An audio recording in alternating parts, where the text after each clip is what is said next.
안녕하세요. 사연에 빠지다의 DJ 민영입니다. 오늘 사연자는 손가락 하나 까딱해서 모든 복수를 끝내버렸다는데요. 과연 어떤 사연인지 들어보시겠습니다. 오늘도 두 가지 사연 준비되어 있는데요. 끝까지 들어주실 거죠? 그럼 오늘의 사연 바로 시작할게요. 구독과 좋아요도 잊지 말고 꾹 눌러주세요. 안녕하세요. 저는 40대 여자입니다. 제 인생은 언제나 누구에게도 용서받지 못하는 인생이었어요. 그런 저를 이해하고 응원해준 게 바로 제 남편입니다. 저는 고등학교를 졸업한 직후 안 해본 아르바이트가 없습니다. 편의점이나 커피숍은 기본이고 회사를 돌아다니며 녹즙을 배달하는 아르바이트까지 했어요. 그러다가 정착한 게 식당 일이었어요. 아르바이트를 하려고 들어갔던 국수집에 정착해서 지금까지 15년 가까이 일하고 있습니다. 식당 사장님이나 함께 일하는 직원들과는 가족처럼 지냈어요. 식당 가족 모두가 성실하게 일하는 저를 예쁘게 봐주셨거든요. 사실 저는 성인이 된 이후 가족이 없었어요. 저를 낳고 키워주신 부모님과 학원 문제로 의절을 하다시피 연락을 끊었거든요. 사실 부모님과 만나지 못한다는 게 힘들거나 슬프지는 않았지만 혼자 살다 보니 가끔 외로워지는 순간들이 있었어요. 그럴 때 제 곁에 있어줬던 분들이 바로 식당 가족들입니다. 어린 나이부터 혼자 월세방에 사는 제가 안쓰럽다며 매일 밥은 물론이고 반찬까지 해서 나눠주셨어요. 남편도 그 식당에서 만났어요. 남편은 식당 사장님 아들이에요. 남편은 직장 생활을 하면서도 자주 식당에 들러 밥도 먹고 부모님의 식당 일을 돕기도 했어요. 오랫동안 일하면서 매일 보다시피 하다 보니 어느새 둘이 정분이 났습니다. 그리고 얼마 뒤 저와 남편은 결혼을 했습니다. 저는 가족 같던 식당 가족들과 진짜 가족이 됐습니다. 그때의 기쁨을 말하자면 밤새 이야기해도 모자라요. 사실 결혼식 날 저는 너무 가슴이 아팠어요. 결혼하기 몇 달 전부터 친정 부모님께 연락을 드렸는데 제 결혼식 날 끝까지 오지 않으셨거든요. 그 절망적인 마음을 위로한 게 바로 남편과 시부모님입니다. 전륜이라는 게 그렇게 쉽게 끊어지는 게 아니다. 지금이야 부모님이 이해가 안 가고 원망스럽겠지만 언젠가 부모님도 마음 열고 널 이해해 주실 거야. 그럼 그때까지 우리를 부모라고 생각하고 언제든 기대고 의지하렴. 우리도 처음부터 너는 우리 딸로 생각했으니까. 나도 보란듯 멋진 사위 돼서 나중에 장인 장모님 뵙더라도 자랑스러운 사위로 보일 수 있게 할게. 너무 감사해요. 저도 딸 같은 며느리 될 수 있도록 항상 노력하며 살게요. 당신한테도 누구보다 자랑스러운 아내가 될게. 친정 부모님께 받지 못했던 애정과 관심을 저는 결혼하고 나서야 받을 수 있었습니다. 시부모님과 남편은 입이 마를 정도로 이야기를 해도 좋은 점밖에 없는 사람들이었어요. 그런데 그렇게 좋은 시댁에도 한 가지 걸림돌이 있었습니다. 바로 시동생이었어요. 시동생은 제가 결혼할 당시 로스쿨에 다니다가 검사로 임용돼서 연수원에 있었습니다. 언뜻 듣기로는 참 대단한 사람이에요. 중고등학교는 물론이고 대학에서도 1등을 놓친 적이 없는 수재였습니다. 그런데 성격도 1등으로 재수가 없었어요. 제가 처음 식당에서 일할 때 시동생은 한참 대학생이었는데요. 저를 볼 때마다 한심하다는 듯 쳐다봤습니다. 요즘은 개나 소나 다 대학 가는데 그런 대학도 못 가고 그 나이에 왜 식당에서 일해요? 집안이 지지리도 가난해서 머리가 엄청 나쁜가? 저를 보자마자 한다는 소리가 저랬어요.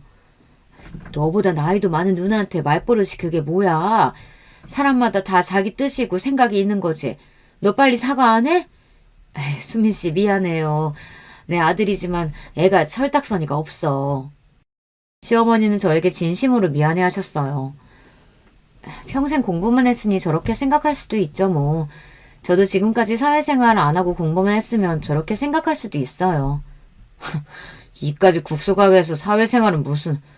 나보다 몇 살이나 많다고 감히 내 앞에서 훈수질이야.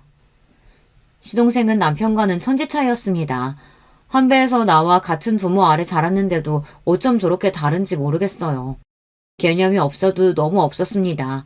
남편 말이 시동생은 어릴 때부터 공부는 잘했는데 원래 인성에 문제가 좀 있답니다.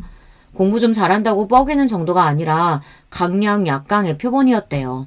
강한 사람 앞에서는 깨갱하고 약한 사람 앞에서는 큰 소리만 치는 사람이었죠. 시동생이 싸가지 없이 구는 게 제 앞에서만 하는 게 아니었어요. 본인 부모님에게도 마찬가지였어요.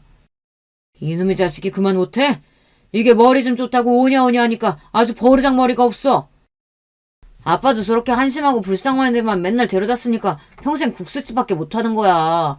남자가 자고로 큰 사람들하고 큰일을 해야지. 나중에 나 검사되고 부잣집에 장가갈 때 우리 국수집 하나 하는 거 그 여자가 싫다고 하면 바로 집 나갈 거니까 그런 줄 아세요. 저 자식이 평생 뜨거운 물 앞에서 국숙 삶아가지고 대학까지 보내줬더니만 말하는 꼬락서니 봐라. 너 같은 놈이 검사되면 이 나라 꼴이 참 잘도 돌아가겠다. 그놈의 국수 타령. 아버지가 할 줄 아는 거라고는 국수 끓이는 거밖에 없어서 국수 가게 하는 거면서 왜 나한테 이제 와서 핑계야. 지겨워. 시동생은 대학 때부터 자기가 검사가 되면 집을 나가겠다고 떠들었습니다. 부모가 코딱지만한 식당을 한다는 게 창피하다고요. 그렇게 노래를 부르더니만 결국은 시동생은 꿈을 이뤘어요. 검사가 돼서 부잣집 여자를 만나 결혼했습니다. 제가 결혼하고 2년 정도 되었을 때였던 것 같아요. 여자를 만나는지도 몰랐는데 하루아침에 결혼한다고 청첩장을 찍어왔더라고요. 심지어 결혼할 여자도 집에 한 번도 데려오지를 않았대요. 그때를 생각하면 지금도 기가 막힙니다. 아무리 집이 싫어도 그렇지 지금까지 키워주고 대학 등록금에 로스쿨 학비까지 다 받아가 놓고는 정작 결혼할 때 일말의 말도 없이 혼자 결정을 했더라고요. 막무가내로 결혼식 날짜를 통보하는 것도 모자라서 시부모님께 하는 행동이 선을 넘었어요. 둘이 아무리 좋아도 그렇지 어떻게 며느리 되래 얼굴 한 번도 못 보고 결혼식장에 간다니. 양가 모여서 조촐하게 상견례라도 해야지. 상견례 저도 하고 싶죠. 처가에서 집에 차에 결혼식장까지 다 해주시는데 저라고 상견례라고 안 하고 싶겠어요? 근데 지금도 봐요. 아버지는 상견례마저 조촐하게 하자고 하시잖아요. 그 정도 가지고 처가에 말도 못 꺼내요. 괜히 얘기했다가 저만 또 한 소리 듣는다고요. 그랬습니다. 시동생은 대릴 사이나 다름없었어요. 동선의 친정아버지가 사업을 크게 하시는데 그 집에서는 동서가 공주랍니다. 집안에 딸만 둘인데 부모님이 둘 다 공주처럼 키우셨대요. 동서 친정아버지는 딸들을 시집 보내기가 너무 아까워서 집안에 대릴 사위를 드리고 싶어 했답니다. 그래서 딸과 결혼만 하면 집에 차에 필요한 건 다 사주기로 했나 보더라고요. 대신에 자신들의 딸들에게 평생 충성하고 살 사위를 찾으신 거죠.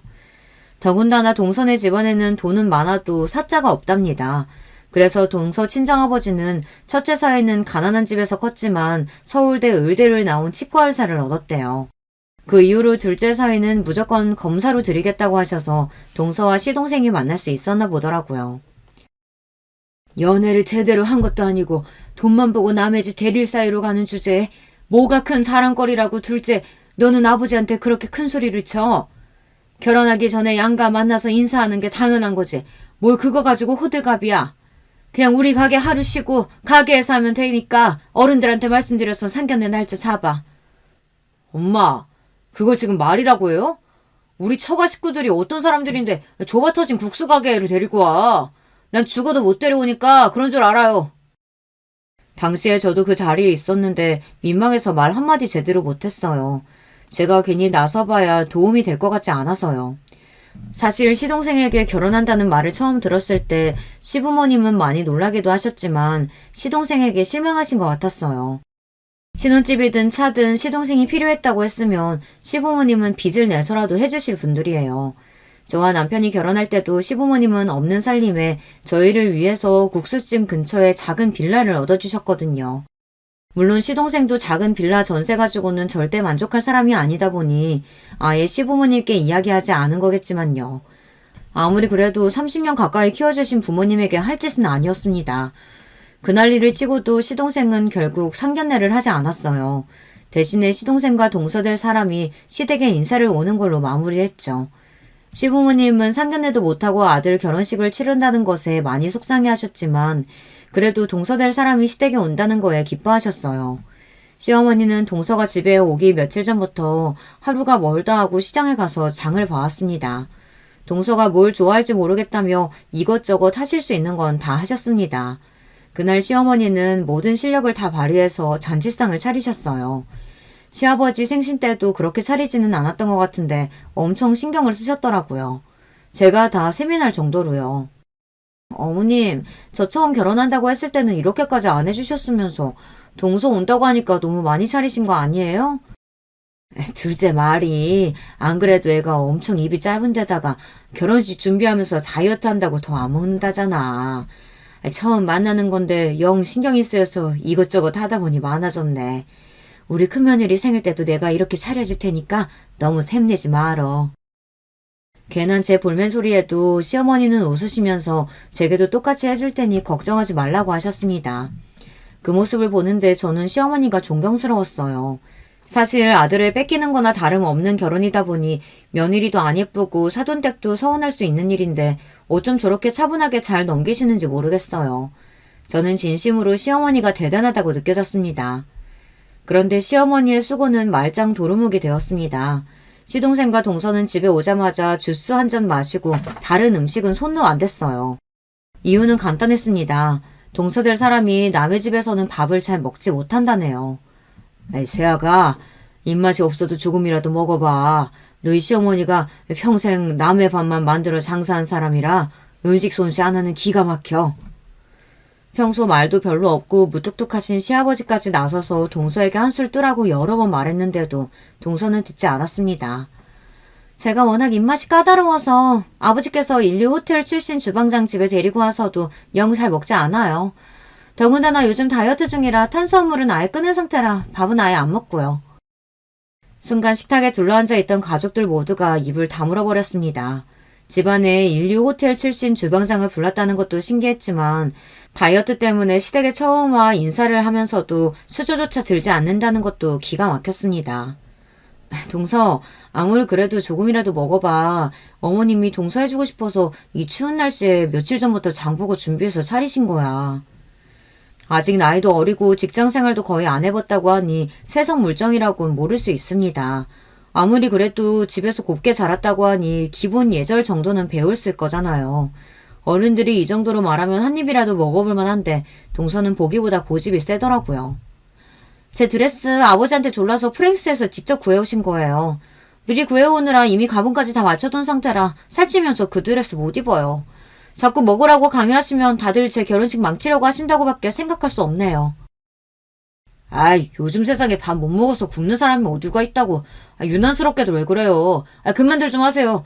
우리 수아씨 불편하겠네. 순간 얼굴까지 붉히신 시아버지께서 시동생에게 한마디 하려고 입을 벌린 순간 시어머니께서 시아버지의 손을 지그시 잡았어요. 그러고는 시동생과 동서에게 그만 돌아가라고 하셨습니다. 그래. 우리가 괜한 오지랖 부렸네. 얼굴 봤으니 됐다. 바쁠 텐데 그만 가보고 결혼식 때 보자. 동서와의 첫 만남은 생각보다 강렬했습니다. 잠깐 본 거긴 하지만 저와는 나이도 나이지만 여러 면에서 다른 사람 같았어요. 그런데 역시나 제 감이 맞았습니다. 동서는 저와 너무 다른 사람이었어요. 다른 정도가 아니라 맞는 게 하나도 없었습니다. 동서와 시동생이 결혼한 이후 시댁에는 많은 변화가 있었어요. 시동생은 원래도 시부모님께 잘하는 자식은 아니었지만 아무리 그래도 변해도 너무 변했어요. 완전히 남의 집 자식이 되어버렸습니다. 잘하는 건 바라지도 않아요. 얼굴을 봐야 이야기라도 좀 나눌 텐데 시동생과 동서는 1년에 한두 번 만나기도 힘들었어요. 한 번은 이런 적도 있었습니다. 제가 첫 아이를 임신하고 얼마 후 동서도 아이를 가졌다는 소식이 들려왔습니다. 저는 워낙 어렵게 가진 아이라 임신 사실을 알았을 때부터 집에 누워 꼼짝도 하질 않았습니다. 그 전에 이미 유산을 2번이나 겪었거든요. 시부모님은 제가 임신해서 괜히 식당 일을 돕는다고 왔다 갔다 하다 무리해서 유산을 한 것 같다며 이번엔 임신 사실을 알았을 때부터 집안에서 한 발자국도 못 움직이게 하셨어요. 가게에도 절대 못 나오게 하셨죠. 그러던 중 명절이 다가왔습니다. 시댁은 제사를 2번 지내요. 설날, 추석, 명절에만 지냅니다. 결혼하고 지금까지 한 번도 제사를 그냥 지나가 본 적이 없다 보니 저는 자연스레 시어머니에게 명절 이야기를 꺼냈습니다. 어머님은 가게일로 바쁘시니까 장은 제가 천천히 봐둘게요. 매일 집에서 뒹굴뒹굴 노는 것도 질려서요. 아유, 큰일 날 소리. 넌 아기 나올 때까지 우리 집에서 왕이야, 왕. 괜한 일 할 생각 말고 가만히 있어. 이번엔 웬일로 네 동서가 온다고 하니까 제사 준비는 둘이 하고 있을 테니까 넌 집에서 쉬다가 명절날만 잠깐 왔다가 가. 이게 무슨 호사인지 모르겠습니다. 이제 임신 안정기에 들어서서 괜찮은데도 시어머니는 절대 제사 준비에는 올 생각하지 말라고 했어요. 시어머니께서 알아서 하시겠다고요. 그로부터 얼마 뒤였어요. 마침 명절 전날이었는데 뜬금없이 동서에게 전화가 왔더라고요. 동서가 결혼한 지도 1년이 다 됐을 때였는데 동서가 저에게 전화를 한 건 처음 있는 일이었습니다. 저는 웬일인가 싶어 전화를 받았습니다. 그런데 대뜸 동서가 하는 말이 기가 막히더라고요. 형님, 어디세요? 한 집에 맏며느리라는 분이 명절날 이렇게 코빼기도 안 보이셔도 돼요? 저는 순간 제 두 귀를 의심했습니다. 동서는 결혼하고 처음 저에게 전화해서는 저더러 왜 명절인데 시댁에 안 오냐고 따져 묻더군요. 저도 이런 말 하고 싶지 않았지만 사실 동서 말이 저는 너무 어이가 없었어요. 결혼하고 1년이 다 되어가는 동안 동서가 시댁에 온 게 거의 처음입니다. 시어머니 생신이니 시아버지 생신이니 일절 시댁에 온 적이 없어요. 항상 돈이나 보내고 전화 한 통 하지 않았습니다. 지난 어버이날에도 마찬가지였어요. 본인 친정 식구들하고 여행 간다고 시댁에도 아예 일절 전화도 안 했거든요. 그런 사람이 제가 오든지 말든지 뭔 상관인지 모르겠습니다. 동서, 내가 미리 연락한다는 게 정신이 없었네. 이번에 내가 무리하면 안 될 것 같아서 오늘은 좀 쉬고 내일 시댁에 가기로 했어. 동서도 임신해서 힘들 텐데 괜히 나 때문에 고생이 많네. 마음 같아서는 무슨 상관이냐고 내가 알아서 할 테니 동서는 신경 좀 끄라고 하고 싶었지만 그럴 수가 없었습니다. 동서가 어떤 사람이든 저는 동서와 똑같은 사람이 아니니까요. 그런데 그 와중에 동서가 하는 말이 어이가 없었어요. 고생이 많기는요. 형님도 임신해서 힘들다고 안 오신다고 하시길래 이번에 저도 안 간다고 했어요. 저는 순간 말문이 턱하고 막혔습니다. 동서한테는 말을 못했는데 내가 다른 여자들보다 자궁이 좀 약해서 유산을 한 적이 있어. 그래서 어머님이 이번에도 걱정되니까 쉬라고 하신 거야. 동서는 지난 명절에도 안 왔으면서 매번 빠지면 어떡해. 아무리 사정이 있어도 며느리로서 할 도리는 하고 살아야지. 저는 웬만해서 어린 동서한테 잔소리하고 싶지 않았지만 도저히 참을 수가 없었습니다. 동서라고 하나 있는 게 저 모양이니 답답하더라고요. 그런데 동서는 제가 생각한 것보다 훨씬 더 생각이 없었어요. 애초에 제 말을 알아듣지도 못했습니다. 형님, 지금 시어머니도 안 시키는 시집살이 형님이 저한테 시키시는 거예요? 형님이 뭘 모르시는 것 같아서 말씀드리는데 저 태어나서 누구한테 싫은 소리 듣는 거 처음이거든요. 우리 부모님도 저한테 공주 하면서 다 들어주시는데 형님이 뭔데 저한테 잔소리를 해요? 동서, 나이 이제 전혀 어리지 않아. 집에서는 공주해도 밖에서는 아니지. 아이까지 가졌는데 그렇게 어린이처럼 굴면 어떡해. 제발 정신 좀 차려. 그날 저와 동서는 전화로 30분간 실랑이를 벌이다가 간신히 끊었습니다. 저 나름대로는 동서가 답답해서 좀 알아들었으면 하는 생각으로 이야기를 했는데 동서는 전혀 알아듣지 못했어요. 그날 저녁 동서가 시동생에게 도대체 뭐라고 했는지 시동생이 우리 집까지 쫓아와서 시동생과 남편이 한바탕 싸움까지 했어요. 시동생은 다짜고짜 저에게 동서에게 뭐라고 했는지 따지더라고요. 형수가 도대체 뭐라고 해 그랬길래 우리 공주가 하루 종일 밥도 안 먹고 울기만 하는 건데요. 뭐라고 하긴 뭐라고 그래요. 있는 그대로 말했죠. 솔직히 서방님도 너무해요. 결혼하고 1년 동안 시댁에 한 번도 안 오는 게 말이 돼요? 그래놓고 이제는 제가 안 왔으니까 본인도 안 간다뇨. 그럼 앞으로 영영 시댁에 안 오겠다는 거예요? 뭐예요? 저도 그동안 쌓여있던 게 있다 보니 앞뒤 안 가리고 소리를 질렀습니다. 동서나 시동생이 무조건 시댁에 안 온다고 해서 화가 나는 게 아니라 일이 생길 때마다 동서나 시동생이 연락도 한 통 하지 않는 게 괘씸했어요. 이러쿵 저러쿵 해도 한 가족인데 시부모님 일로 상의할 일이 있어도 전혀 연락이 되질 않으니 저와 남편도 힘들었습니다. 우리 공주는 형수하고 달라요. 형수야 시집 올 때 해온 것도 없이 덜렁 못 많았지. 우리 공주는 아니잖아요. 그깟 재산이 명절이니 그런 허드렛 일은 형수처럼 몸으로 때우는 사람이나 하는 거죠. 그걸 우리 공주가 왜 해요? 시동생의 말에 저는 순간 가슴 한쪽이 욱신거렸습니다. 물론 시동생 말이 틀린 건 아니에요. 저야 시집 오면서 해온 거라고는 없죠. 하지만 그렇다고 몸으로 때우면서 살라는 말은 너무했어요. 너 이 자식이 그거 형수한테 할 소리야 그게? 네가 아주 눈에 뵈는 게 없구나. 그 순간 믿기지 않는 일이 벌어졌습니다. 그때까지 잘 참고 있던 남편이 순간 화를 참지 못하고 시동생에게 달려들어 뺨을 때렸어요. 남편이 시동생을 때린 건 처음 있는 일이랍니다. 순간 시동생은 남편을 향해 눈을 부라렸어요. 그러면서 한다는 말이 기가 막혔습니다. 형이 나한테 해준 게 뭐가 있다고 훈계질이야. 꼴의 가장이라고 아내가 무시당하는 건 싫은가 보지? 형수가 이런 취급 당하는 거 싫으면 형이나 똑바로 살아.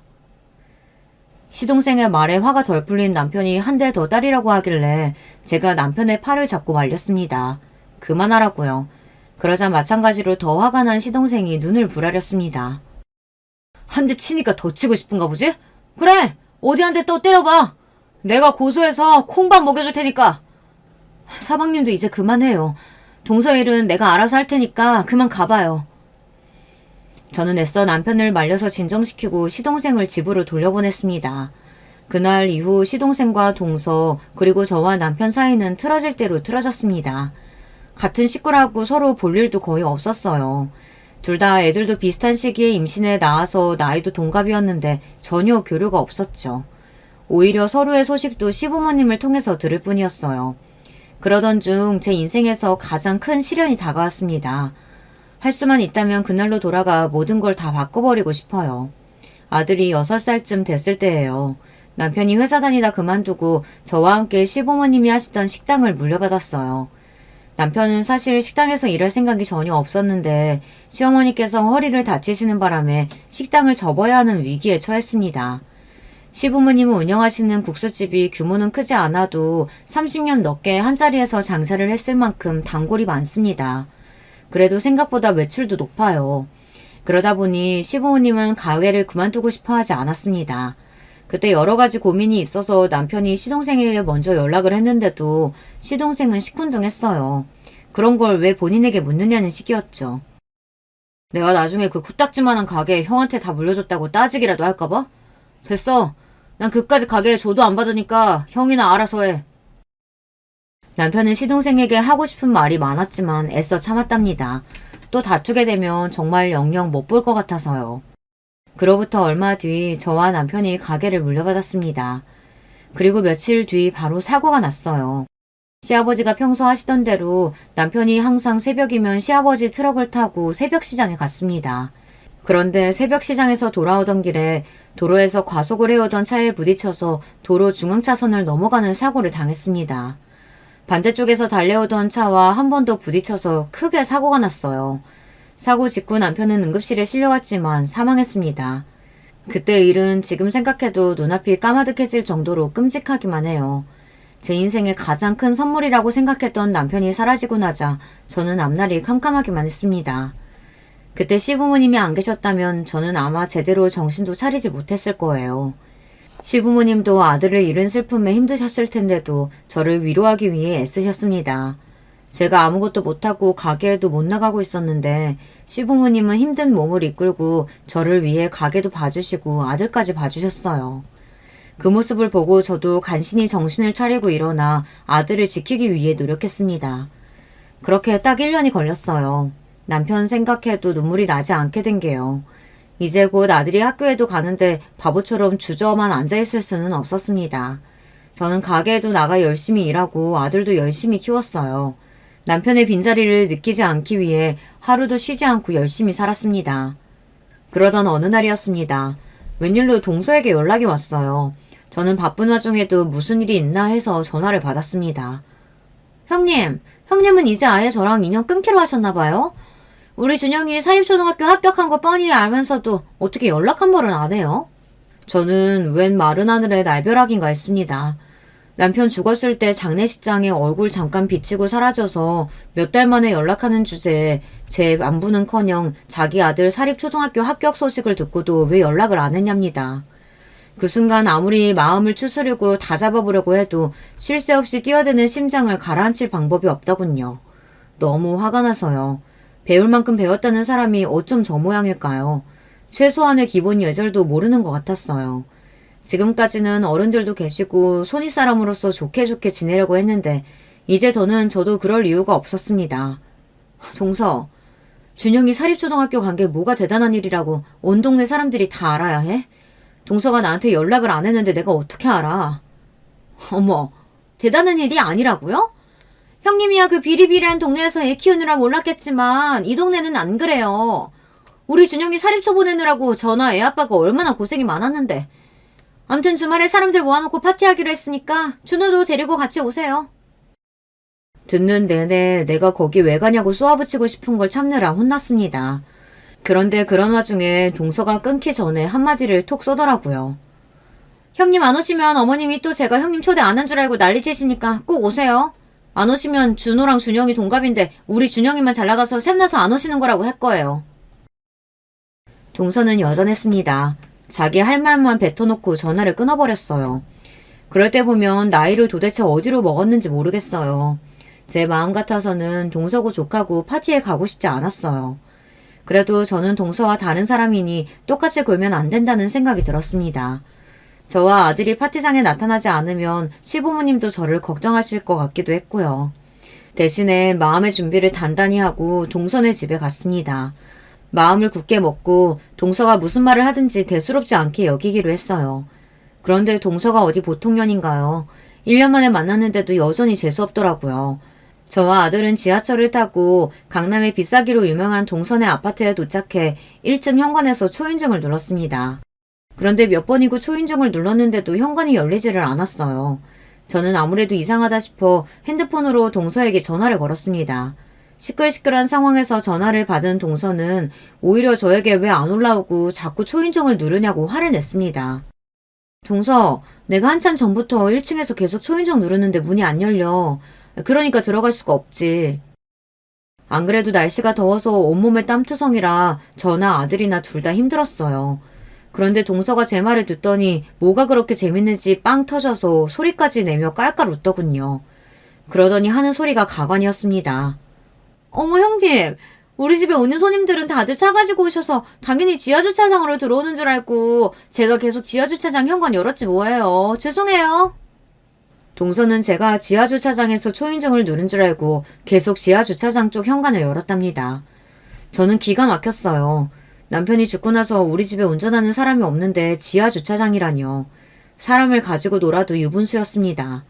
더군다나 말로만 죄송하다고 할 뿐이지 전혀 미안해 보이지도 않았어요. 오히려 더 신이 나서 깔깔거리는 것 같았습니다. 내가 운전도 안 하는데 지하주차장에 있을 리가 있어? 이제라도 알았으면 빨리 문 열어. 더워서 쪄 죽을 것 같아. 날도 더워 죽겠는데 동서의 개소리까지 듣고 있으려니 성질이 마구 돋더군요. 저는 현관 카메라에 대고 인상을 잔뜩 찌푸렸습니다. 그러자 동서가 하는 말이 더 가관이었어요. 아휴, 우리 형님이 젊어서 고생만 하시더니 아주 까칠해지셨네. 알았어요. 바로 열어드릴게요. 그제야 문이 열리길래 저와 아들은 이마에 송골 맺힌 땀을 손등으로 닦으며 안으로 들어갔습니다. 동서의 집에 들어선 순간 저는 그냥 오지 말았어야 했는데 괜히 왔다 싶었습니다. 고작 이제 초등학교 입학하는 애 축하 파티가 이렇게 거창해도 되는 건가 싶을 정도로 부담스럽더라고요. 온 집안에 현수막에 풍선이 가득했고 거실에는 30명은 좋게 먹을 수 있는 양의 출장 뷔페가 깔려 있었어요. 거기다가 행사 진행하는 MC에 유명 DJ까지 불렀더라고요. 유난도 그런 유난이 없었습니다. 그때였어요. 저와 아들을 발견하신 시부모님께서 한달음에 저희 쪽으로 달려오셨습니다. 아이고, 우리 며느리랑 준호 왔네. 우리 애기들 너무 보고 싶었다. 시어머니께서 눈동자에 눈물이 그렁그렁해서 달려오시는데 저까지도 눈물이 왈칵 차오르더군요. 시어머니께서는 결혼했을 때부터 항상 저에게 우리 애기라고 부르셨어요. 아들을 낳고 나서는 우리 애기들이라고 부르셨고요. 오랜만에 그 소리를 듣는데 마음이 울컥했습니다. 어머니, 아버지, 제가 정신이 없어서 연락도 자주 못 드렸어요. 죄송해요. 아니다. 우리 며느리 혼자 얼마나 힘든지 다 아는데 무슨 그런 소리래. 우리가 더 도와주지 못해서 항상 미안하지. 시부모님은 여전히 저와 제 아들 걱정만 하셨습니다. 바로 조금 전까지만 해도 이 집에 온 게 후회됐었는데 시부모님을 뵙자마자 그래도 오길 잘했다 싶었어요. 그 순간 말도 안 되게 거추장스러워 보이는 드레스를 입은 동서가 제 쪽으로 다가왔어요. 그러더니 세상 우아한 얼굴을 하고 잘난 척 인사를 하더군요. 형님, 안 오실까봐 얼마나 걱정했는지 몰라요. 준호야, 준영이 저쪽 방에서 애들하고 놀고 있으니까 가봐. 그 방에 재밌는 거 무지 많아. 시부모님께 치유받은 마음이 동서를 보자마자 확 식어버렸습니다. 더군다나 시부모님께서 저를 챙기시는 모습이 마음에 안 들었는지 굳이 저와 시어머니 사이로 파고들어와 시어머니를 끌고 나가려고 했어요.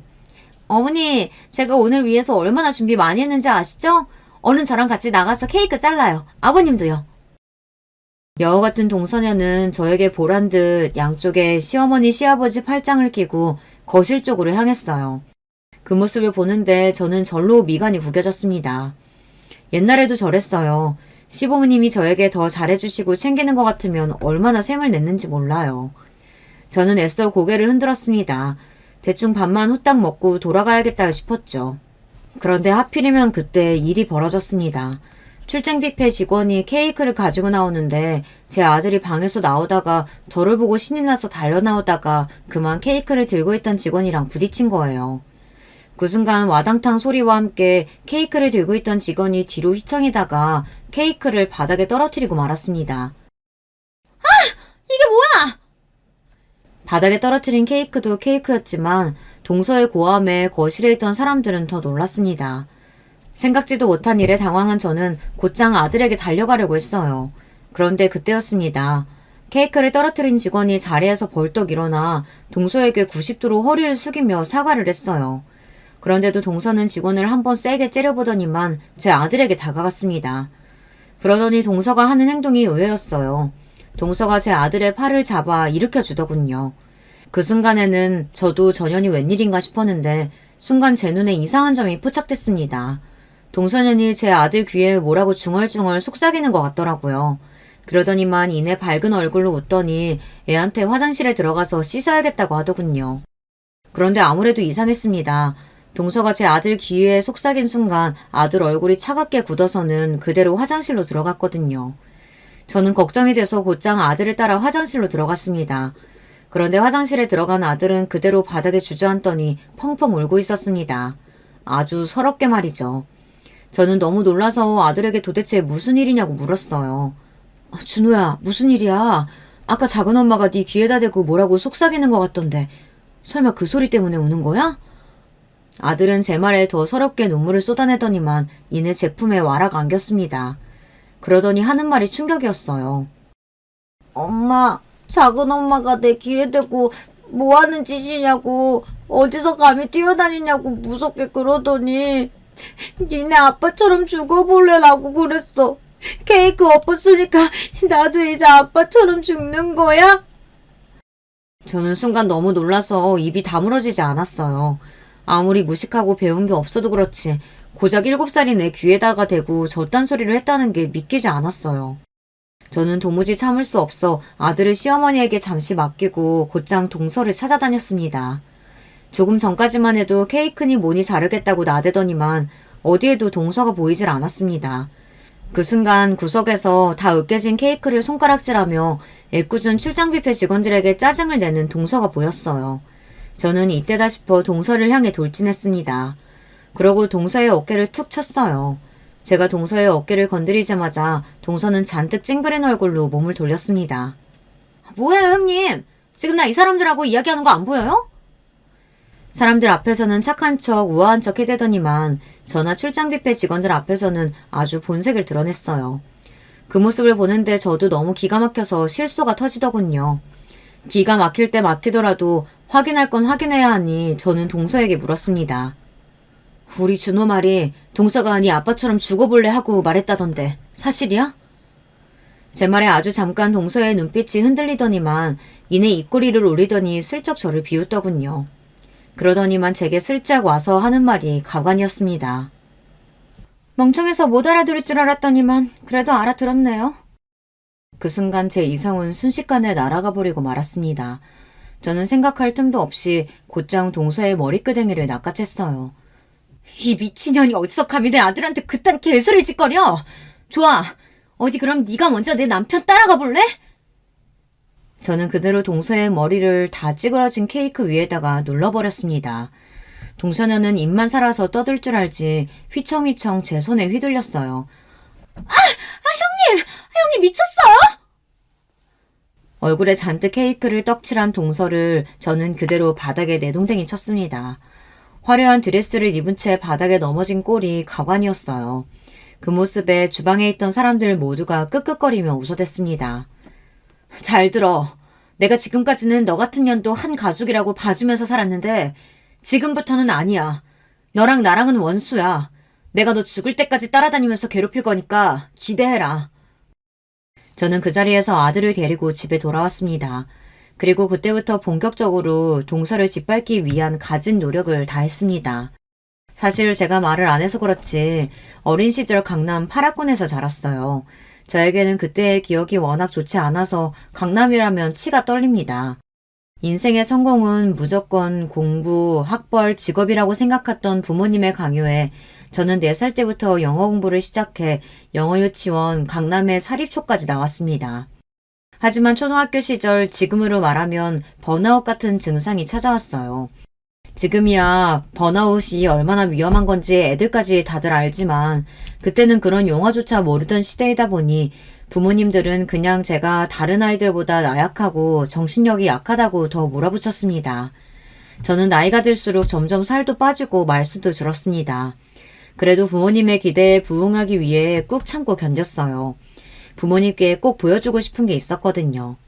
바로 명문대학 학생증이었어요. 부모님이 원하시는 대로 대학만 합격하면 그때부터는 제 마음대로 하겠다 마음속으로 내내 생각하고 있었거든요. 저는 그 꿈을 이뤘습니다. 부모님이 원하시던 대학에 합격했어요. 그리고 입학식 당일 부모님과 밝게 손가락 부위를 하고 사진을 찍은 뒤 저는 학교에 가지 않았습니다. 그대로 대학을 그만두고 집을 나와 서울의 집값이 제일 싸기로 유명한 달동네에 단칸방 월세를 구해 제 인생을 다시 시작했어요. 20년 동안은 부모님께서 원하는 삶을 살았으니 남은 삶은 제가 만들어가기로 아주 오래전부터 계획했습니다. 그때부터 지금까지 친정 부모님의 모든 원망과 울분의 대상인 저는 친정에서 골칫덩이이자 애물단지였습니다. 하지만 저는 아무것도 후회가 되지 않아요. 오히려 그렇게라도 그 집에서 탈출할 수 있어서 너무 좋았습니다. 그때부터 지금까지 저는 하루하루가 너무 행복해요. 제가 먹고 싶은 것도 스스로 선택해서 먹고 제가 하고 싶은 걸 결정해서 할 수도 있으니까요. 무엇보다 가장 좋았던 건 자고 싶을 때 잘 수 있다는 게 너무 행복했어요. 아마 그때도 그 집에서 탈출하지 못했다면 계속 부모님 곁에 있었다면 아마 저는 숨이 막혀서 죽어버렸을지도 몰라요. 그런데 지금 이 순간만은 유일하게 부모님께 감사하다는 말을 전하고 싶을 정도로 제 지난 과거가 고맙네요. 동서의 인생을 박살내기 위해 저의 과거의 인연까지 다 찾아내 인맥을 총동원하기로 했거든요. 사실 동서 아들이 입학했다는 사립초등학교가 바로 제가 나온 초등학교예요. 강남 실셀들도 보내기 힘들 정도로 들어가기 힘들기로 유명한 학교였죠. 동서가 정상적인 방법으로 조카를 그 학교에 보내지 않았다는 것 정도는 진작부터 알고 있었습니다. 검사인 시동생이 조카가 5살 때부터 그 학교에 보내기 위해 주변에 그 학교에 관련된 사람들을 찾고 다니는 이야기를 남편에게서 들은 적이 있어요. 시동생네 처가에서 조카를 무조건 그 초등학교에 보내야 한다고 닥달을 해서요. 사실 저야 동창회도 안 나가고 친구들 모임에도 잘 나가지 않지만 종종 어떻게 사는지 연락 정도는 하는 친구들이 있었어요. 그런데 제 남편이 죽었을 때 어떻게들 알고 다들 장례식장에 왔더라고요. 아무래도 이제 40이 넘은 친구가 과부가 됐으니 얼마나 말도 많고 걱정들도 많이 했겠어요. 다들 장례식장에 와서 한다는 소리가 똑같았습니다. 힘든 일 있으면 다 도와줄 테니 연락하라는 이야기였어요. 평소에 저라면 절대 그런 소리를 들어도 부탁을 하지 않는 사람이었지만 동서는 예외였습니다. 동서가 망하는 모습을 제 두 눈으로 볼 수 있다면 저는 뭐든지 할 수 있었어요. 제 친구 남편이 현재 시동생이 근무하는 지검의 지검장으로 있어요. 더군다나 국민학교 시절 저와 제일 친했던 친구는 교육청 장학사입니다. 저는 동선의 집을 나오자마자 바로 그 친구들에게 전화해 사립초등학교 입학 비리에 대해 제보했습니다. 그리고 저는 지검장을 남편으로 둔 친구에게 연락해 조만간 그 지검의 검사가 자기 아들을 사립초등학교에 청택해서 입학시켰다는 기사가 날 거라고 살짝 흘렸습니다. 말도 안 돼. 그런 기사 한번 잘못 나면 지검은 물론이고 우리 남편한테까지 피해가 얼마나 많은데 그 검사 이름이 뭐야? 역시나 제 예상대로였습니다. 친구는 자기 남편 앞길에 똥물이 튀기는 그 검사 이름이 뭐냐고부터 묻고 따졌습니다. 저는 곧장 시동생 이름을 알려줬어요. 기사 나가기 전에 빨리 지방으로 발령을 내든 자르든 어떻게든 해서 내보내. 그래야 너희 남편 피해 안 본다. 알았어. 내가 바로 남편한테 연락할게. 미리 알려줘서 고마워. 고마운 건 난데 오히려 친구가 저에게 고맙다고 하더군요. 저는 어릴 때부터 강남 8학군에서 살면서 배우고 터득한 것들이 있습니다. 많이 배우고 많이 가진 사람들은 언제나 자신이 가진 것이 최고라고 생각하지 않아요. 더 좋은 것을 가지고 더 높은 곳으로 가기 위해 자신에게 피해가 되는 방해물들은 바로 잘라내버리죠. 제가 지검장 아내인 친구에게 연락하고 난 뒤 시동생은 지방 발령을 전달받았다고 친구에게 들었어요. 저는 절로 웃음이 났습니다. 이미 시동생이 일하는 지검에서도 다 알게 됐으니 조카의 사립초등학교 입학은 물 건너갔어요. 과연 동서가 시동생을 따라 그 시골 총구석으로 갈까 저는 궁금하기만 했습니다. 얼마 후 제 예상대로 동서는 난리가 났습니다. 아들을 유치원에 보내고 집에 돌아왔더니만 핸드폰에 부재중 전화가 10통이 찍혀 있더라고요. 모두 다 동서가 제게 전화한 거였어요. 저는 신경도 쓰지 않았어요. 저에게 전화하든 찾아오든 저는 생각을 바꿀 마음이 없었거든요. 그런데 그날 오후 동서가 집까지 찾아왔더군요. 저를 보자마자 미간을 잔뜩 꾸긴 채 씩씩거리더니만 이내 마음을 가라앉히며 입가에 경련이 날 정도로 미소를 지어 보였어요. 그 모습을 보는데 얼마나 가식적이고 기괴한지 소름이 다 돋더군요. 형님, 왜 이렇게 전화를 안 받으세요? 제가 하도 이상한 소리 들어서 몇 번이나 형님한테 전화했는데 안 받으시면 어떡해요? 내가 왜 그쪽 형님이야? 난 이제 그쪽이랑 볼 일 없으니까 전화도 하지 말고 찾아오지도 말아요. 자꾸 귀찮게 하면 경찰에 신고할 거니까. 어머 형님, 신고는 형님이 이미 하셨던데요? 형님이 저랑 우리 그이 교육청에 입학비리로 신고해서 우리 아들 입학 취소됐다고요. 저희가 교육청 윗선까지 미리 다 손써놨었는데 도대체 어떻게 하신 거예요? 동서는 가만 보면 돈 많은 거 말고는 장점이라고는 없는 것 같아요. 저에게 빌려왔든 부탁을 하러 왔든 두 손이 발이 되게 싹싹 빌어도 모자랄 상황에 뻔뻔하게 눈을 동그랗게 뜨고 제 앞에서 따지더라고요. 미친. 너희 부모나 네 남편이 너한테 공주 하면서 부르니까 네가 진짜 공주인 줄 아나 본데 세상이 그렇게 호락호락하지 않아. 네 부모가 아무리 잘났어도 다 네 마음대로 하면서 살 수는 없다고. 기대해. 네 아들 입학 취소된 거로 내 계획 다 끝난 거 아니니까. 날카로운 제 눈빛에 동서는 사뭇 놀랐는지 그제야 살짝 쪼는 것 같더군요. 그날 물론 제가 준호한테 말실수하기는 했어요. 근데 형님도 제 얼굴 케이크에 뭉개놨으면 할 만큼 하신 거잖아요. 제가 아주버님을 죽인 원수도 아닌데 나한테 도대체 왜 이러는 거예요? 동서는 그 잘난 주둥이로 제 남편을 거론했습니다. 정말 봐줄래야 봐줄 수 없는 년이에요. 네가 아직도 정신을 못 차렸구나. 너나 네 남편 그리고 너네 집안까지 내가 아주 탈탈 털어서 망가뜨릴 거니까 그런 줄 알아. 다시는 내 앞에 나타나지 마. 저는 그대로 동서를 밖으로 내쫓아 버렸습니다. 동서는 하참이나 우리 집 현관을 두드리며 문을 열어달라고 했지만 저는 만나주지 않았어요. 그리고 그 이후에도 동서의 연락은 일절 받지 않았습니다. 세상 일이라는 게 참 웃겨요. 저는 아주 작은 물고 하나만 열었을 뿐인데 그 이후부터는 제가 뭘 하지 않아도 알아서 정리가 다 되더라고요. 얼마 뒤 시동생은 검사직에서 파면됐어요. 시동생이 아들 입학 비리 문제로 지방근무 발령을 받았는데 시동생이 거부했나 봐요. 처사가 부당하다고요. 그리고 얼마 뒤 명령에 불복종했다는 이유로 화가 난 제 친구 남편인 지검장이 시동생을 탈탈 털었답니다. 사실 사람이라는 게 작정하고 털면 나오는 게 한두 개가 아니잖아요. 시동생은 입학 비리뿐만이 아니라 시동생의 처가 식구들, 즉 동서의 친정 식구들 사건에 피해 사실이나 증거를 은폐해준 증거가 수도 없이 나와 그 이후로 파면이 됐습니다. 그 일로 동서 친정 식구들이 운영하는 회사나 가게들이 줄줄이 조사를 받고 있어요. 저는 별로 한 게 없는데 어쩌다 보니 제 손에서 동선의 집안을 몽땅 다 풍비박산 내버리고 말았네요. 주변 지인들은 혹여나 제가 그 일로 동서나 시동생에게 해라도 당할까 걱정하기도 하지만 사실 지금 동서나 시동생은 저까지 신경 쓸 겨를이 없어요. 시동생 일로 동서 친정 부모님이 화가 나서 동서와 시동생에게 지원했던 집이나 차까지 모두 다 뺏어갔나 보더라고요. 지원도 일체 다 끊고요. 동서는 평생 살았던 강남을 벗어나 현재 시댁에 들어와 살고 있다네요.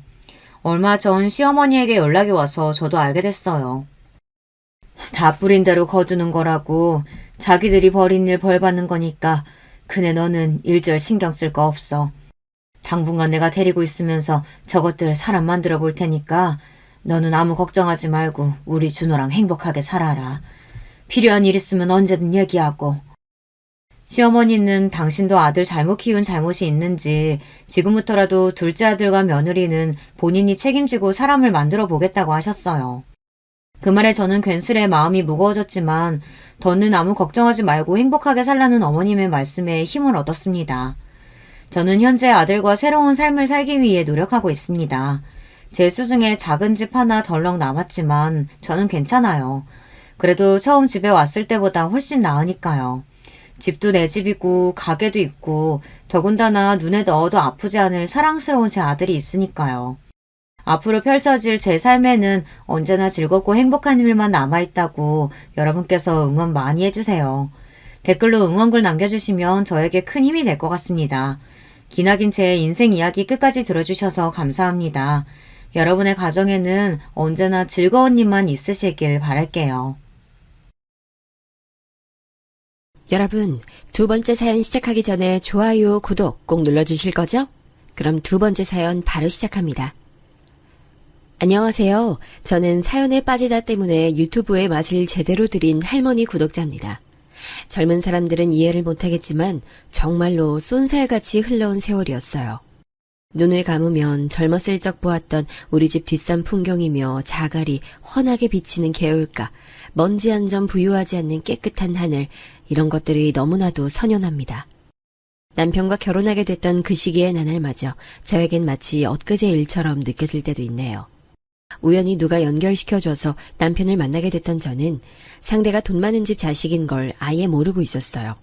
그도 그럴 것이 남편 본인이 그러한 사실을 철저히 숨기고 있었거든요. 후일담을 들어보니 저에게 남편과 만나보라고 주선해준 사람도 남편의 집안이 잘 사는 걸 모르고 있었더라고요. 그럴 만한 나름의 이유가 남편에게 있었습니다. 우리 집이 원래 잘 사는 건 아니었거든. 한땐 정말 가난해서 풀 뜯어먹고 살았던 적도 있었을 정도야. 우리 아버지가 어쩌다가 투자해서 엄청난 성공을 거둬서 돈방석에 앉게 된 건 10년 정도밖에 안 됐는데, 그러고 나서 나누 자연스레 새로운 인간관계들을 만들어 나갔거든.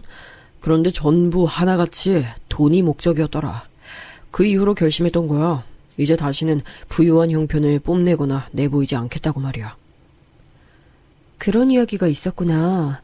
얼마 전 오빠네 집이 부유하다는 걸 알게 됐을 때부터 왜 그간 숨기고 지낸 건지 이유가 너무 궁금했는데, 대놓고 물어보기엔 좀 민망했는데 솔직하게 말해줘서 고마워. 난 오빠 재산에 일절 관심 없으니까 그 부분은 걱정 안 해도 된다고 미리 말하고 싶어. 아, 근데 왜 나한텐 부유한 걸 밝힌 거야? 더 오래 숨겨도 나는 눈치 못 챘을 텐데. 바로 이러니까 밝힌 거야. 송윤자, 나는 너처럼 탐욕 없고 소박하고 수수한 여자를 내 인생에서 다시 만나지 못할 거라고 확신해. 그렇게 너한테 사내답게 내 진실을 밝히고 다 내어 보이고 나서 결혼하자고 하고 싶었어. 뭐라고? 오빠 지금 결혼이라고 했어? 아, 그 멋진 마음에 내가 초를 치는 것 같아서 미안한데 난 오빠하고 결혼 못해. 얼마 전에 오빠 집안이 잘 산다는 걸 밝혔을 때부터 난 오빠하고 결혼까진 못하겠다고 속으로 그렇게 생각했어. 날 오빠네 가족들이 받아줄 것 같아? 특히 오빠 평소에 모친 사랑을 독차지한 아들이라고 스스로 뽐냈잖아. 그 모친이 나를 당신의 금쪽 같은 아들의 배우자로 받아들여 주실까? 난 힘들다고 봐. 하지만 남편은 뜻을 꺾으리라는 제 예상을 뒤집고 며칠이 지나자 다시 저에게 결혼 이야기를 꺼냈습니다. 물러설 생각이 없다는 것이었죠. 저는 그 강단에 마음이 흔들렸어요. 결국 남편이 정식으로 청혼을 했을 때 승낙하고 말았습니다. 앞으로 어떤 역경이 온다고 해도 제가 선택한 길에서 꿋꿋하게 버티리라는 다짐을 스스로 했고요. 그러나 시어머니께서는 만만치 않은 분이셨어요. 예상은 했지만 그 수준을 웃도는 분이셨거든요. 나 원참 어디서 개풀 뜯어먹는 별 희한한 소리가 들려오네. 우리 집 하나뿐인 아들하고 네가 뭘 어쩐다고? 결혼? 주제 파악을 못해도 앵간히 못해야지. 말이나 된다고 생각하는 거야? 외람된 말씀이지만 아예 말이 안 되는 건 아니라고 생각해요. 남녀가 결혼하는 데 있어서 가장 중요한 건 진정한 마음의 교류라고 저는 생각하고요. 그래서 오빠가 결혼하자고 청하는 것을 용기 내어 받아들였어요. 이게 뭐라는 거야? 진정한 마음의 교류 같은 헛소리를 하고 자빠졌네. 나도 애들 아빠랑 중매로 만났는데 이날 이때까지 잘만 살았고 내가 주변에 아는 부부들은 거의 다 그렇게 만났어. 그런데 너네 부모는 중매로 안 만나고 진정한 마음의 교류를 통해 만나서 결혼하셨나 봐. 그래서 일군 게 가난이고 탄생한 게 너 정도의 졸작이야? 이를 어째? 이렇게만 봐서는 진정한 마음의 교류라는 게 영 신통치 않아 보이는데.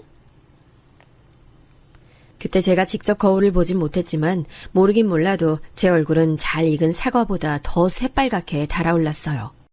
이왕 마음먹은 것 무조건 당차게 밀고 나가볼 작정이었건만 시어머니의 기세등등한 새치연 올림 앞에서 저는 금세 작아졌습니다. 감히 저 같은 게 당신의 아들 옆에 있다는 것만으로도 화가 나신 듯 시어머니께선 저를 보며 일을 가셨습니다. 이토록 결사반대를 하시니 이 결혼은 어렵겠다는 생각이 들었어요. 저는 그렇게 남편과 헤어지려고 했죠. 그러나 남편이 여기서 황소고집을 피울 줄은 그 아무도 예상 못한 바였습니다. 설마 남편이 자기 모친 앞에서 바닥에 엎어져서 무슨 5살 먹은 어린애가 떼를 쓰듯 울고불고 할 줄은 몰랐어요. 아, 엄마, 나 진짜 이 결혼하고 싶단 말이야. 엄마가 자꾸 이렇게 반대한다 그러면 나 머리 아파서 콱 알아두어 버릴 거야. 그러다가 나 기력 소진하고 탈진해버리면 엄마가 책임질 거야. 아유, 우리 아들이 왜 이럴까? 아유, 엄마가 더 이상은 반대 안 할 테니까 그만 바닥에서 일어나. 얼른. 지금 바닥 차가워서 자칫하면 감기 걸려요. 응? 아유, 우리 아들 착하지? 남편이 울고불고 소리를 질러대니까 시어머니께서는 금세 백기를 드셨습니다. 자식 이기는 부모 없다는 것의 표본을 이날 목도했네요. 시어머니께서 아무리 제가 탐탁지 않으셔도 결혼한다는 당사자 아들이 제가 좋다고 난리를 피우니 도저히 별 수 없으셨던 거예요. 마지못해 허락을 하시면서도 시어머니께서는 제 쪽을 살벌하게 노려보셨어요. 제가 남편이 그렇게 행동을 하도록 사주했다고 여기신 모양이었죠. 하지만 분명하게 밝혀두는 건 그건 남편의 독단이었습니다. 저는 그 누구보다도 남편의 유아퇴행적인 만행에 놀란 사람이었으니까요. 철부지 같은 모습에 저는 깜짝 놀라버렸고 그걸 또 받아주시는 시어머니의 모습에 더더욱 놀랐죠. 결혼 생활이 갑자기 걱정됐어요. 그리고 저는 결혼하고 나서 분위기를 살피며 적응해 나갈 기간을 갖지 못했죠. 왜냐하면 금세 제가 임신을 했거든요. 그리고 이때부터 이미 저는 남편에 대한 신뢰를 크게 상실했습니다. 분명 결혼 전에는 저에게 낭만을 바치던 남자였는데 결혼하고 제가 임신하자마자 마치 다른 사람이 된 것처럼 돌변했고 저는 속수무책으로 낙동강 오리알 신세처럼 되어버렸어요. 남편은 내내 밖으로 나가돌면서 집안일에는 일절 관심 없는 남자였습니다. 결혼하고 나서 저만의 가정이 생기는 것이니 화목한 일상을 누릴 줄 알았건만 실상은 더욱 외로워졌어요. 제가 임신한 생명이 아들이 아니고 딸이란 것이 밝혀졌을 때부턴 더 그렇게 됐고요. 딸년 가진 주제에 뭘 잘했다고 대접을 원해? 어디 주제를 모르고 감히 설거지하기 싫은 눈치를 보는 거야? 그게 아니라요, 어머님. 제가 오늘은 유독 허리가 너무 아파서 그랬어요. 조금만 더 앉아있다가 바로 설거지 할게요. 뽀드득뽀드득하게 제대로 닦아놔. 쥐뿔 가진 거 하나 없이 우리 집안에 들어와서 쓸모없게 첫째를 딸로 임신까지 했으면 알아서 눈치 보고 기어야지. 딸을 임신했을 뿐인데 저는 그것으로 죄인이 됐어요. 임신했다고 해서 그 어떤 배려도 받아본 적이 없었습니다. 남편은 시아버지의 사촌형 되시는 분의 회사로 출퇴근을 했는데 저는 만삭이었을 때도 매일을 새벽같이 일어나 남편의 아침을 차렸어요. 그 시절엔 그게 참 당연한 줄 알았네요. 출산하고 나서는 더욱 서러운 일투성이었죠. 전 지쳐갔습니다. 제가 그 어떤 노력을 성실하게 다해도 시댁 식구들로부터 수고했다는 빈말이나마 들어볼 수가 없었어요.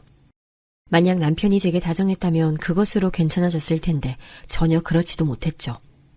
비록 짧았다지만 그 연애 시절에 제가 사랑했던 남자는 온데간데 없었습니다.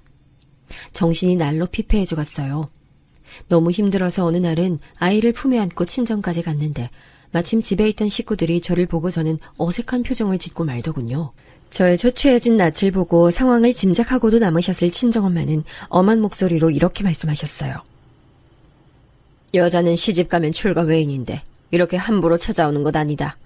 너 하고 사는 꼬라지 보니까 콩고물 얻어먹긴 그런 것 같아서 우리가 좋다 말았네. 큰 상처를 받았습니다. 이 세상에 제 편이 하나도 없는 것 같았죠. 이후로 친정과는 거리를 더 멀리하고 살았고요. 몇 년 뒤 친정 식구들은 자기들끼리 불화가 생겨서 뿔뿔이 흩어지고 말았습니다. 당시엔 그런 개념이 희박했는데 지금 와서 돌아보자면 저는 우울증을 앓고 있었어요. 직간접적으로 누가 죽었다는 소식을 들으면 가장 먼저 부럽다는 생각부터 들었죠. 늘 일 때문에 바빠서 두문불출하시는 존재감 없는 시아버지, 딸난 죄를 아들을 낳아서 씻길 종용하시는 시어머니, 뻔뻔스레 밖으로 나돌며 하고 싶은 거 다 하고 사는 남편, 저에게 호의적인 적 한 번도 없었던 다른 시댁 식구들까지 저는 언제나 외롭고 고독할 수밖에 없었네요. 저도 둘째로 아들을 임신하고 싶었지만 애석하게도 다시 임신되는 일은 없었습니다. 딸이 학교 입학을 목전에 둔 7살이 되도록 둘째 소식이 없자 시어머니께선 저를 무척 한심하게 보셨죠. 이미 너무 지쳐 있었기 때문에 지렁이는 발표도 꿈틀거리지 못했습니다. 그저 봐도 못 본 척, 들어도 못 들은 척이나 했죠. 그러던 때 한 줄기 빛이 내리쬐었으니 그것은 바로 의사소통이 또래보다 월등했던 딸이 자기 할머니를 향해 입을 열기 시작했어요. 할머니는 혼자 밥 못 먹어요? 왜 우리 엄마한테 밥 차려달라고 자꾸 그래요? 이 할미한테 궁금한 게 많나 보구나. 재산 한 푼 안 들고 온 데다가 애 낳는 것까지 똑바로 못하는 며느린데 시엠이 밥상이라도 잘 차려야 해서 그렇단다. 그냥 할머니 안 오면 안 돼요? 할머니 오면 우리 엄마 고생한단 말이에요. 그리고 우리 엄마랑 저랑 할머니 댁 가는 것도 안 할래요. 할머니는 우리 안 좋아해. 우리 괴롭히려고 부르는 거야. 순수한 동심의 눈으로 바라본 시어머니의 모습은 그런 거였나 봐요. 어느 날 저희 딸이 내던진 말에 저도 놀랐고 시어머니께서 경악을 했죠. 저는 딸이 갑자기 왜 이러나 싶어 어쩔 줄 몰랐지만 내심 속으론 시원하다는 감상을 뱉었네요. 제가 끙끙 앓으며 보내온 지난 세월을 똑 부러지는 딸을 통해 보상받는 것 같다는 생각마저 들었고요. 우울증으로 허덕이고 있었던 저를 딸이 많이 도와줬습니다. 어렸을 때부터 엄마보다 나은 딸이었어요. 유독 추운 한파가 예고되어 있던 겨울의 초입, 시어머니께서는 그 어느 때보다 많은 김장을 계획하셨고 전부 다 제게 떠넘기셨는데요. 시댁의 방에서 놀고 있던 딸이 문득 뒷마당으로 나와봤다가 저를 발견하고는 즉각 시어머니께 소리를 질렀습니다. 할머니 나빠! 왜 우리 엄마한테만 힘든 거 시켜요? 못된 마귀 할멈! 뭐라고? 아이, 우리 재영이가 자기 엄마한테 뭘 배우고 크는 건지 뱉는 말마다 심상치가 않네. 재영아, 이렇게 김치를 만들어놔야 내년에 두고두고 먹는 거야. 알지도 못하면서 이 할미한테 소리 지르면 못 써. 그리고 계집애는 그 목소리 크게 내는 거 아니야. 우리 집은 김치 안 좋아하는데요? 아빠도 김치 많이 안 먹고 엄마도 김치 조금 먹고 나는 매운 거 싫어서 김치 안 먹어요. 할머니 먹을 김치 할머니가 해요. 그리고 할머니도 나처럼 계집이면서 왜 맨날 목소리 크게 내요? 내가 왜 계집이야? 너는 내가 어린데도 이미 되바라졌구나. 어떻게 교육을 받은 거야? 그럼 할머니 계집 아니고 사내예요? 그럼 할머니 아니고 할아버지예요? 아닌데? 할머니 계집 맞는데? 저 할머니한테 배웠잖아요. 싫어하는 사람한테 함부로 말하고 행동하는 거 할머니가 보여줘서 배운 거잖아요. 시어머니께서 말문이 막혀서 씩씩거리시는데 저는 맹랑하게 군 딸을 바라보며 그 순간 눈물이 날 것 같았습니다. 자식 교육 잘못 시켰다고 시어머니로부터 귀싸대기를 얻어맞는다 해도 상관없다는 생각이 확 들 만큼 감동의 눈물이 솟아올랐어요. 이 세상에 온전한 제 편이 있다는 것이 눈물 날 만큼 좋았던 것이죠.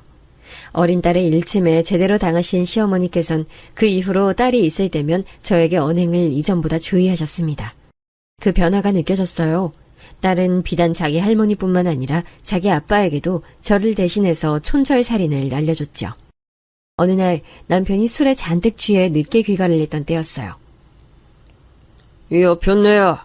서방이 술 마시고 집에 들어왔으면 당장 꿀물 한 잔 타서 바치는 게 도리 아니야? 땡전 한 푼 없던 거지를 마누라 삼아줬으면 응당 돌아오는 게 있어야지. 남편은 주정을 부리며 거실의 장식을 발로 걷어찼고 깜짝 놀란 제 모습을 보며 낄낄 웃었습니다. 그때 방에서 공부하고 있던 딸이 화가 난 얼굴로 나오더니 남편에게 한마디 날렸죠.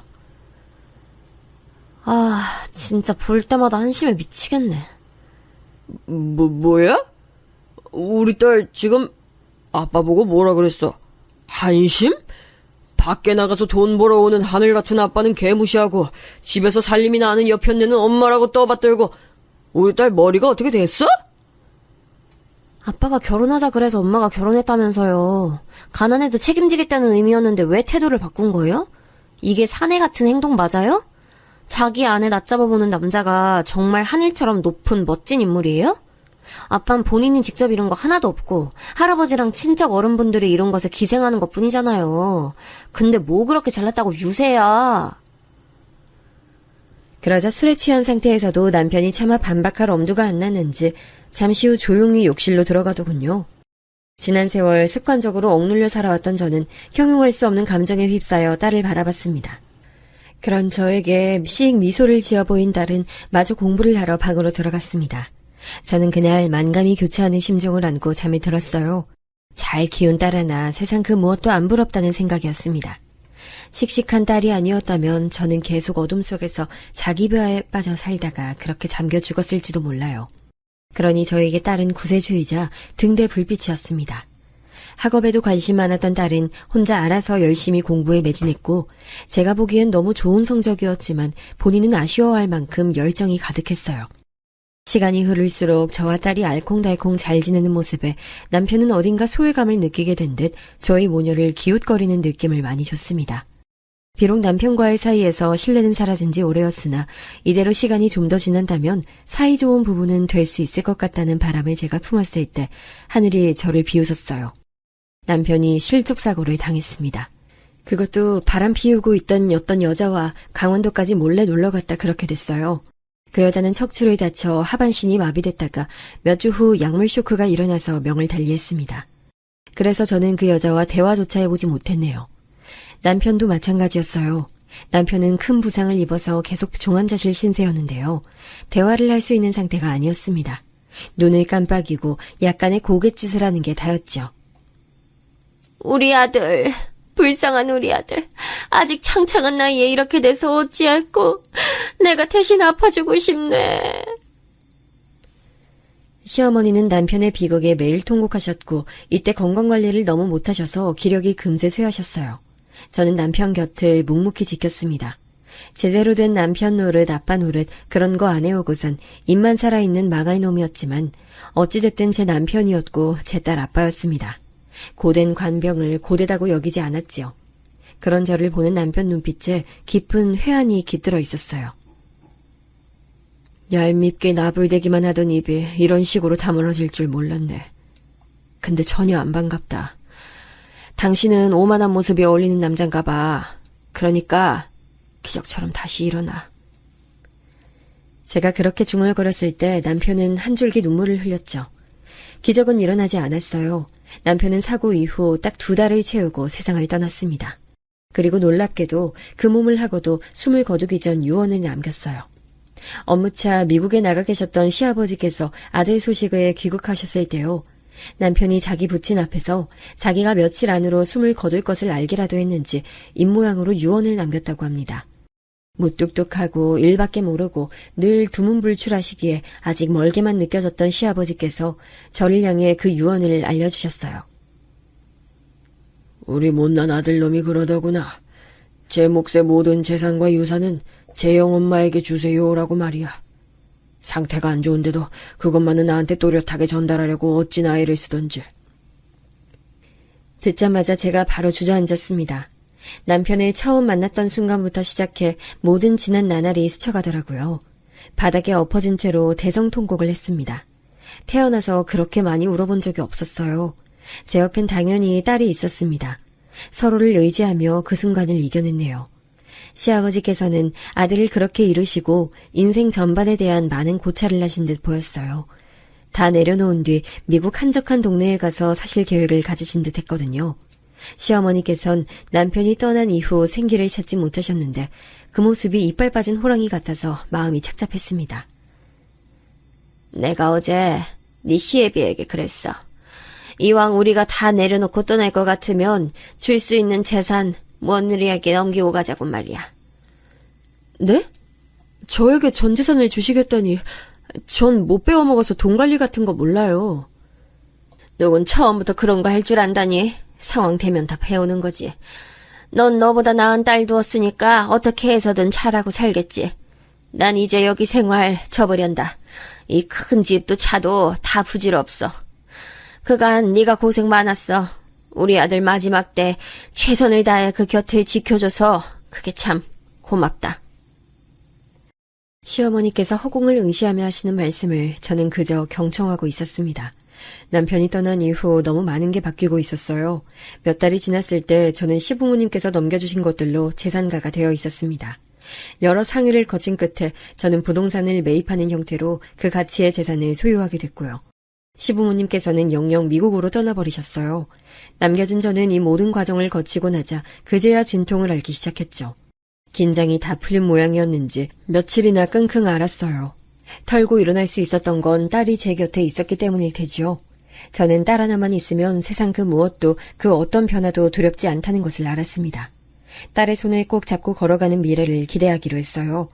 좋은 대학을 나온 딸은 직장을 잡더니 연애도 시작했고요. 저와 둘이서 여기저기 여행도 많이 다녔습니다.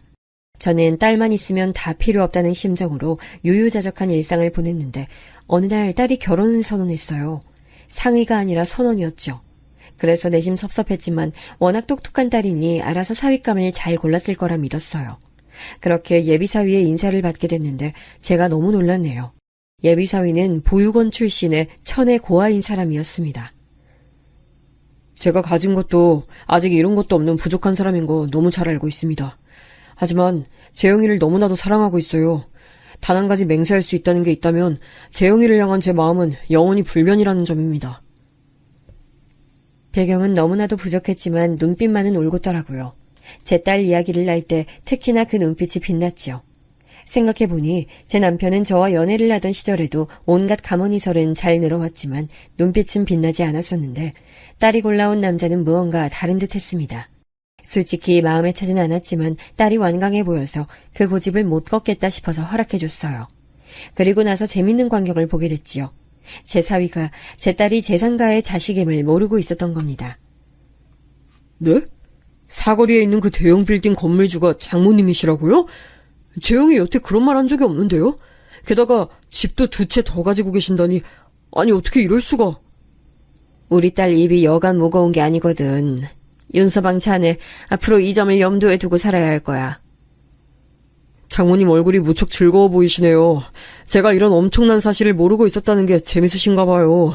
전 심장이 터질 것 같은데. 제가 물질욕이 없어서 재산에 관심은 못 두겠고 재영이와 그저 화목하게 잘 살아 보이겠습니다. 사위의 모습에서 그 옛날 제 모습이 겹쳐 보였어요.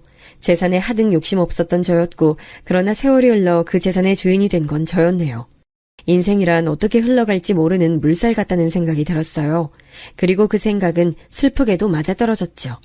결혼해서 딱 1년 만에 임신한 딸은 세상 그 누구보다도 행복해 보였습니다. 사위는 비록 긴 기간을 봐온 건 아니지만 늘 한결같았죠. 긍정적이고 내면이 단단한 인물이었습니다. 제 딸은 건강하고 어여쁜 딸을 낳았습니다. 저는 이제 손녀가 생긴 것이었죠. 부모가 된 두 사람이 이뤄갈 가정의 모습을 지켜보는 게 제 남은 삶의 낙일 거라고 믿었건만 오래가지 못했습니다. 손녀의 돌잔치가 한 달 앞으로 다가왔을 때 딸은 운동으로 몸 관리를 하겠다면서 공원으로 산책을 나갔죠. 그랬다가 난데없는 변을 당했습니다. 음주운전 차량이 가혹하게도 제 딸을 치고 지나갔어요. 공중에 붕 떠서 날아간 딸은 바닥에 머리부터 떨어지고 말았고 병원에서 제가 마주했을 땐 알아보지 못할 만큼 온몸이 부어올라 있었습니다. 저는 그 모습을 보자마자 혼절해버렸고요. 음주운전을 일으킨 건 고작 21 먹은 청년이었습니다. 훔친 차량에 무면허, 무보험 상태였죠. 그런 쓰레기 때문에 우리 재영이가, 내가 그때 재영이를 나가지 못하게 막았어야 했는데. 쓰러졌던 제가 깨어난 것도 모르고 병실 구석에서 사위가 벽에 머리를 박으며 절규하고 있었습니다. 저는 이 모든 상황이 꿈이 아님을 알고 눈물을 흘리며 흐느꼈죠. 아니야. 밖에 나가서 걷고 운동하는 게 보약이라고 누누이 딸한테 일러왔던 내 잘못이야. 내 딸 불쌍해서 어떡하니. 저는 딸이 없다면 더 이상 살아갈 의미가 없었어요. 그제서야 모든 것이 부질없다고 하셨던 시어머니의 말씀, 그 의미를 알 것 같았습니다. 딸은 제 버팀목이었어요. 그것이 없다면 저는 인생을 지탱할 요소를 잃는 것이었죠. 물만 간신히 삼키며 딸에게 기적이 일어나길 기도했어요. 중환자실에 누워있는 딸에게서 남편의 옛 모습이 겹쳐 보였기에 더욱 두려웠습니다. 그러나 끝내 비극은 벌어졌습니다. 어느 새벽 딸은 조용히 숨을 거뒀고 저는 그 옆에서 울부짖다가 또 다시 실신했습니다. 다시 정신 차렸을 땐 죽지 않고 살아있는 스스로를 저주했어요. 멍하니 하늘만 보다가 문득 다큐멘터리에서 보았던 섬 생활이 떠오르더군요. 그런 곳에 들어가 조용히 딸을 애도하며 숨을 거두고 싶다는 바람이 피어올랐어요. 하늘에서 만날 딸이 저를 원망할까봐 차마 스스로 제 삶을 끝낼 수는 없었습니다. 그렇기에 지금 생활을 모두 뒤로하고 조용히 속세와 단절되는 쪽을 택했죠. 윤서방, 난 딸이 우리 재영이가 그토록 환하게 웃는 모습을 처음 봤어. 자네 옆에 있을 때 그런 모습이 보이더라고. 그만큼 내 딸이 자네를 깊이 생각했던 거겠지. 돌려 말하지 않을게. 내 모든 재산 자네한테 넘기고 싶어. 내 딸이 세상에 남긴 내 손녀, 자네라면 분명히 앞으로 끝까지 책임지고 키워줄 테니까. 그런 인물임을 내가 알고 있으니까 믿고 모든 걸 넘기고 싶어. 장모님, 저는 거액을 만져본 적도 없고 아무 관리도 못합니다. 그리고 어디를 가실 거기에 저한테 다 넘기신다는 거예요. 고아인 저한텐 가족이 없어요. 장모님이 제 가족이셨어요. 저희 딸한테도 조모가 필요할 텐데 대체 어디로 떠나시려고 이러세요. 그건 묻지 말고 우선은 내가 하고 싶은 대로 하게 해줘. 자식 잃은 슬픔에 빠진 나의 편의를 자네가 봐줄 수 있지? 저는 슬픔으로 사위를 설득했고 절차를 밟아서 모든 재산을 넘겼습니다. 그때 기준 약 70억 정도가 됐으니 엄청난 거액이었지만 저는 일말에 아쉽다는 감상이 안 들었어요. 그저 허무함, 공허함만이 제 안에 가득했죠. 사위에게 알리지 않은 채로 저는 어느 이른 새벽에 길을 떠났습니다. 아주 먼 길을 떠난 끝에 한적한 섬 안으로 들어올 수 있었죠. 무인도나 다름없는 곳, 단 6가구 정도만이 육지를 오가며 살고 있었는데 그마저도 섬에서 상주하는 건 아니었고 거점을 육지로 둔 셈이었어요. 그곳에서 저는 배짱 좋게도 섬에 틀어박혀 살겠노라 나선 것이었죠. 호기심 어린 시선들도 잠시 생기 하나 없는 저를 보고 사연을 짐작한 건지 하나둘 저를 도와주더군요. 그렇게 저는 정착이란 걸 해낼 수 있었어요. 무료한 일상이었지만 되레 반가웠습니다. 지난 세월을 곱씹으며 딸을 추억하기엔 안성맞춤이었죠. 그렇게 하루하루 살다 보니 세월이 흘러버렸어요. 그날은 말이죠. 유난히 햇살이 좋은 날이었습니다. 오늘 밭일이 잘 되려나 보다 저는 이렇게만 생각을 하고 제 삶의 터전이 되어버린 밭으로 나갔습니다. 크게 작업할 건수는 없었으나 밭을 가꾸기 위해선 빼먹지 말고 일을 해야 했기에 습관적으로 흙냄새를 한참 맡으며 있었어요. 그런데 어느 순간 문득 고개를 든 제 시야에 웬 낯선 이가 들어오는 게 아니겠어요? 이상하다. 이곳은 늘 사는 사람만 살기에 보는 사람도 늘 거기서 거기라 단박에 낯선 사람이라는 느낌이 오는데 그렇다면 저기 멀리 서 있는 남자는 낯선 외지인이라는 건데 왜 물가와 멀리 떨어져 있는 이곳에 왔을까? 내 밭에 무슨 볼일이 있어서. 이윽고 저는 작업하던 것을 완전히 멈추고 천천히 앉은 허리를 펴게 됐는데 그 이유는 그 낯선 존재가 저를 향해 똑바로 걸어오기 시작했기 때문입니다. 폼을 보아하니 분명히 낚시꾼도 아니고 그 정체를 종잡을 수 없었던 저는 살짝 겁에 질려 호미를 꽉 쥔 채로 상대를 노려봤는데 다음 순간 들려오는 목소리에 심장이 철렁 내려앉았어요. 장모님? 장모님 맞으시죠? 장모님! 접니다. 저 장모님 사위 윤성환이에요. 저 윤서방 왔어요. 세상에, 이럴 수가. 정말 윤서방이잖아. 아니 이곳까지 웬일로. 아니 아니, 그보다 대체 어떻게... 저도 모르게 중얼거렸습니다. 저를 반가운 목소리로 동시에 울컥한 감정을 담아 부른 그 낯선 존재의 정체는 바로 제 사위였습니다. 벼락 같은 충격에 제가 잠시 몸서리를 쳤죠. 이곳 외딴 섬에 들어와 사느라 세월의 흐름을 꽤 놓치고 살았으나 20여 년이 흘렀다는 것을 셈하지 못할 정도는 아니었습니다. 제 소중한 딸아이가 세상을 떠난 지 어느덧 그만한 세월이 지났으니 사위도 기억 속의 그 모습과는 달라져 있었어요. 그러나 목소리만은 정말 기억에 남아있는 음성과 똑같았습니다. 저는 이내 호미를 손에서 놓치고 말았어요.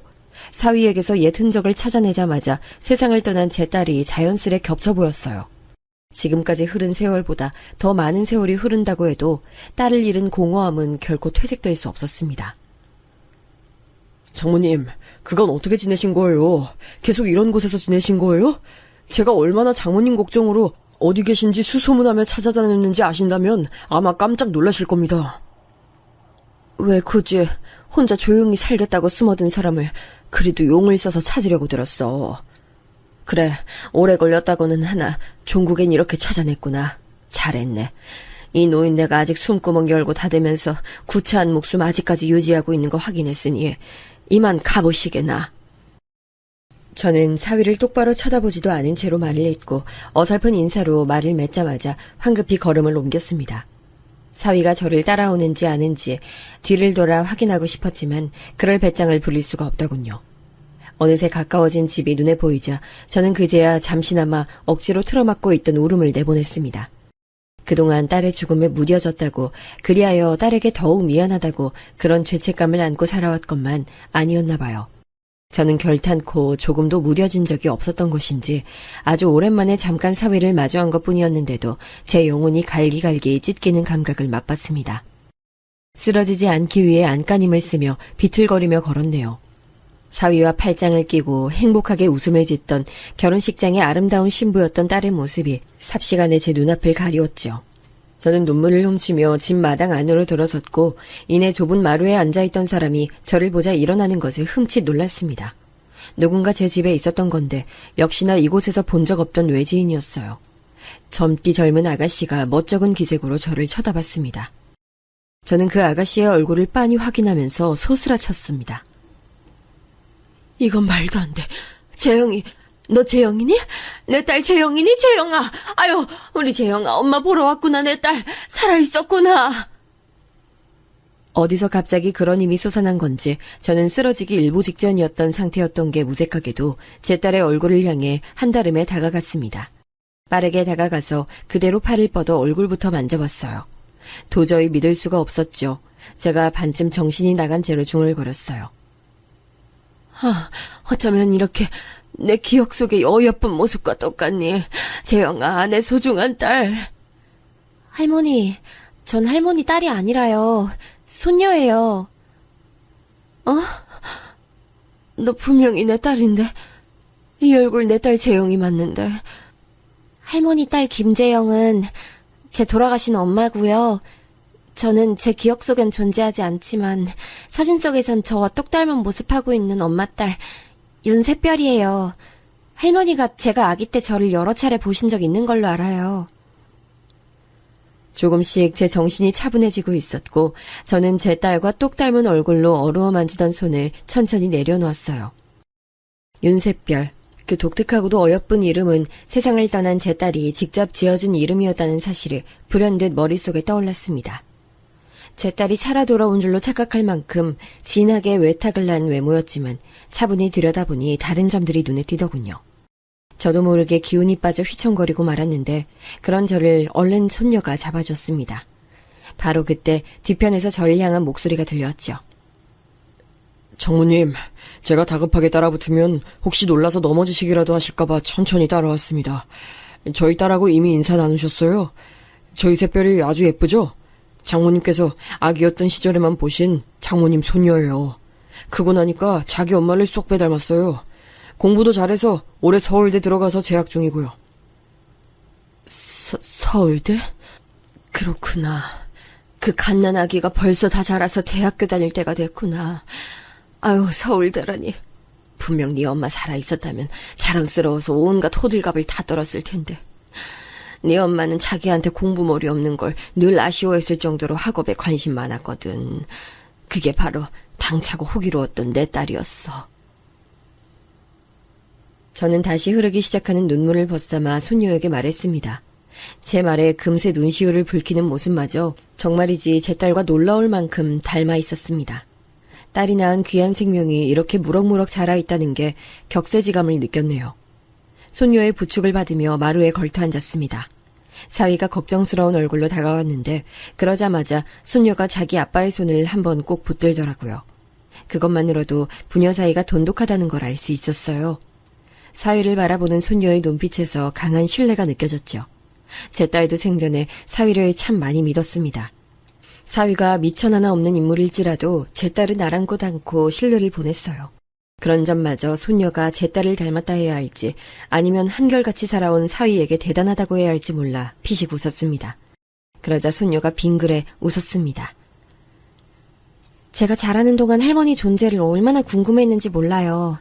전 재산 모두를 다 아빠와 저에게 넘기시고 홀연히 사라지신 분을 저는 꼭 만나고 싶었어요. 할머니 뵙게 됐을 때 저 스스로 부끄럽지 않도록 그간 사고 안 치고 공부만 열심히 하면서 컸고요.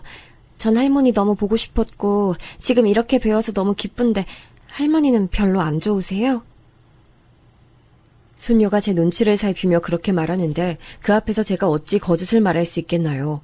제 딸이 이 세상에 남기고 간 분신을 바라보며 눈물로 이렇게 말했죠. 아니, 그럴 리가. 허망하게 세상 떠나버린 내 딸이 이 세상에 남긴 보물인데, 단 하나뿐인 내 손녀인데 이렇게 보게 돼서 좋지 않을 리가 있겠어? 이리 와봐. 할미가 한번 안아보자. 할머니, 그렇게 말씀해 주셔서 감사해요. 저 진짜 자라면서 내내 할머니가 궁금해서 꼭 찾고 싶었고 아빠하고 둘이 맨날 할머니께서 아직 안 돌아가시고 살아계실 거라고 믿으면서 기도했어요. 아빠가 저한테 할머니를 꼭 찾아주겠다고 할머니께 엄마하고 빼닮은 저를 보여드리고 싶다고 맹세를 해서 전 언젠가 뵙게 될 걸 의심하지 않았지만 이렇게 직접 뵈니까 상상했던 것보다 더 가슴 벅차요. 할머니, 그간 왜 이렇게 외로운 곳에 사신 거예요? 여기 왔을 때 얼마나 마음이 아팠나 몰라요.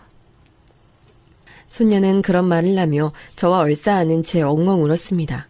꽤나 의젓해 보였지만 우는 모습은 영락없는 아기 같더군요. 저는 손녀를 보듬어주면서 오늘따라 유난히 화창하게 보였던 하늘을 응시했어요. 하늘에 있는 딸은 오늘 제가 사위와 손녀를 만나게 될 것임을 알았나 봅니다. 그래서 제게 따스한 햇살을 내리쬐어준 모양이었어요. 그러고 보니 내 딸 재용아, 네가 세상을 떠났을 적에 너는 너를 내 목숨보다도 위하는 내가 아니라 네가 오로지 사랑 하나만 보고 결혼을 강행했을 정도로 네가 사랑했던 사위가 아니라 아직 갓난아기라서 자기 부모 얼굴도 모르고 죽음이라는 것도 알지 못하는 네 어린 자식을 마지막으로 걱정했겠구나. 젖먹이 어린 자식이 눈에 밟혀서 힘들게 숨을 거뒀겠구나. 저는 엄마로서 제 딸을 너무나도 사랑하는 입장이었음에도 제 딸이 손녀를 그렇게 위하고 아낄 것이라는 대입을 정식으로 해보지 못하고 살아온 듯 싶었어요. 제 딸은 숨을 거두는 순간에 자기 딸인 제 손녀를 떠올렸겠죠. 그 다음은 어린 자식과 남겨질 자기 남편을 염려했겠죠. 저는 왜 도망치듯 모든 것을 포기하고 나서 부질없이 세월을 흘려보낸 뒤에야 그 지당한 사실을 올곧게 마주할 수 있었던 걸까요? 저는 사위와 손녀를 마루에 앉혀놓고 감정의 갈무리가 덜 돼서 후들거리는 다리로도 용케 마실 거리를 내왔습니다. 저는 사위에게 지난 세월을 물어보지 않을 수 없었네요. 윤서방, 내가 아깐 정말 정신이 쏙 빠져서 그대로 윤서방 더 보지 않고 보내버리는 게 내 심신에 이로울 거라고 생각했어. 서운하게 여겼으면 위로를 보냄세. 근데 그간 자네 어린 딸 데리고 어찌 살았어. 혼자 키우기 힘들었을 텐데 세장가는 분명히 들었지? 아니요. 세장가 들지 않았습니다, 장모님. 저는 호라비로 사는 게 너무 익숙해질 대로 익숙해져서요. 재혼할 마음 따위 조금도 들지 않더라고요. 이 생각 앞으로도 변함없을 거예요. 뭐? 설마 지금까지 재혼 안 하고 살아왔단 말이야? 아유, 이럴 수가. 우리 손녀 이제 대학생이라 그랬지? 훌륭하게 다 키워놨으니까 윤서방 이제라도 새로운 인연 만나도 돼. 제발 부디 그러길 바래. 하늘에 있는 내 딸을 향한 의리도 그만큼 지켰으면 이제 됐어. 사실 마음속 깊은 곳에선 이제 됐다라는 건 영영 없는 거란 생각이 들었습니다. 그러나 산 사람은 살아야 한다는 말처럼 저는 사위가 자기 인생을 보다 더욱 잘 살아나가길 바랐습니다. 제 딸을 떠올리게 만드는 사위의 존재가 밭에서 마주쳤을 땐 충격으로 다가왔건만 어느새 애틋함이 느껴졌어요. 사위는 멋쩍은 미소를 한번 짓고 나더니 이렇게 말했습니다. 장모님, 다음 생이 있는진 모르겠지만 이번 생에서의 제 사랑은 이미 끝났기에 진작 마무리를 지어놓은 상태예요. 저는 재영이에게 제 모든 걸 쏟았고 그 점에 있어선 후회가 없습니다. 이 완벽한 사랑의 자리에 그 누구도 드릴 수 없습니다. 재영인 제 인생의 마지막 사랑이에요. 그렇게 말하며 사위는 슬쩍 웃었지만 눈빛은 무척 슬퍼 보였어요. 그것으로 모든 의미가 전달됐습니다. 딸이 자기 엄마하고 다르게 남자 보는 눈만은 정말 정확했나 봐요. 사위는 예전 그때처럼 여전히 성실했어요. 제게 받은 재산으로 놀고 먹을 수 있었을 텐데도 꾸준히 직장 생활을 해왔으며 돈 관리를 철저하게 해서 낭비 따위도 없이 살아왔더군요. 돈 걱정 없이 부녀가 유복하게 살고 있다는 사실을 확인받은 저는 안심돼서 고개를 끄덕이고 있는데 손녀가 간절하게 물었어요. 할머니, 이런 외딴 곳에 계셔서 너무 찾기 힘들었고 정말 이곳에서 낚시를 몇 번 즐기셨다던 어떤 분의 말 속에서 할머니 단서를 잡지 못했다면 아빠하고 저는 아직 헤매고 있었을 거예요. 그런 만큼 너무나도 외딴 곳이라는 생각이 들고 지금까지 잘 지내오셨을지 몰라도 앞으로를 염려하신다면 이곳을 벗어나시는 게 좋을 것 같아요. 할머니, 저희와 함께 가주시면 안 될까요? 난 속세에서 벗어난 이곳 생활이 너무 익숙해질 대로 익숙해져서 지루한 것도 위험한 것도 아무것도 모르고 그냥 살고 있어. 이런 게 마냥 나쁘지만은 않구나. 나는 내 딸이 떠난 이후로 내 사위와 내 손녀가 무사히 잘 살아왔다는 걸 알게 됐으니 그것에 기뻐하면서 앞으로도 여기서 조용히 살아볼까 싶구나. 그러자 사위가 애절한 표정으로 읍소하더군요. 거의 제 앞에서 무릎을 꿇을 기자라 얼른 말렸어요. 장모님 연세 이제 더 이상은 위험해서 안 됩니다. 살아계신 것만으로도 만족하고 싶지만 막상 뵙고 나니까 욕심나네요. 제발 앞으로 모시며 살게 해주세요. 그렇지 않으면 하늘에서 재영이도 많이 걱정할 거예요. 사위가 치사하게도 제 딸을 들먹이더군요. 옳게 꺼내든 카드였죠. 제가 그 대목을 듣자마자 어쩔 수 없이 가슴이 일렁거렸으니까요. 제 딸이 과연 하늘에서 어떤 저의 결정을 기다리고 있을지 한참 멍하게 하늘을 올려다보던 저는 고심을 마치고 사위와 손녀를 보며 천천히 고개를 끄덕였습니다. 어쩐지 오늘은 날씨가 유달리 화창하더니 이곳을 떠나려고 마지막으로 그랬나 보네. 제 말을 듣자마자 두 사람이 동시에 환하게 웃었는데 마치 그 사이에 제 딸이 섞여서 웃는 것 같다는 착각이 들더군요. 저도 따라 웃고 말았습니다. 사실 저는 그곳을 떠나고 싶은 마음이 없었지만 그렇게 되면 저를 계속 염려하면서 살아갈 사위와 손녀에게 미안해서 그리할 수가 없었어요. 그러면서 저는 또 하늘에 있는 딸에게 미안할 거리가 늘어나는 셈이 드는 거였고요.